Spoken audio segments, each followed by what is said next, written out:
cwestiynau i ysgrifennydd y Cabinet dros iechyd. A'r cwestiwn cyntaf, Rhun ap Iorwerth. Diolch. A wnaeth ysgrifennydd y Cabinet ddatganiad am nifer y cleifion sy'n cael eu cyfeirio am driniaeth orthopedig yng Ngogledd Cymru.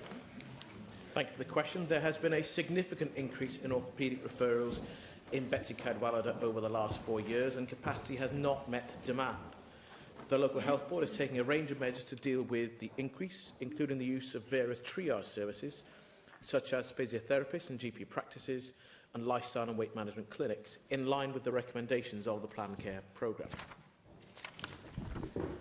Mae dros 1,200 o gleifion yn aros mwy na blwyddyn am driniaeth yn y Gogledd, a dydy hynny ddim yn dderbyniol. Dwi'n gobeithio byddwch chi'n cytuno â hynny. Mae papur diweddar gan y bwrdd ar ddatblygu gwasanaethau orthopedig yn pwysleisio'r angen am fwy o lefydd hyfforddi mwyn darparu y gweithlu angenrheidiol i greu gwasanaeth canaliadwy sy'n gallu cyrraedd targedu rhesymol.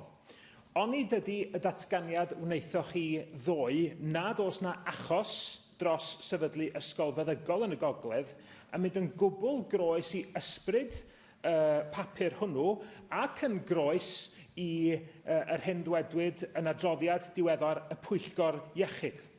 Wrth gwrs na all ysgol feddygol gael ei sefydlu dros nos, ond ydych addewid chi i gael mwy o fyfyrwyr i dreulio mwy o amser yn y Gogledd, fel tai hir i'w wlad bellenig yn amlwg ddim yn ddigon da. Pryd ydych chi am ddangos rhywfaint o uchelgais ar y mater yma, gosod nod mwyn i ni gael dechrau symud tuag ato fo?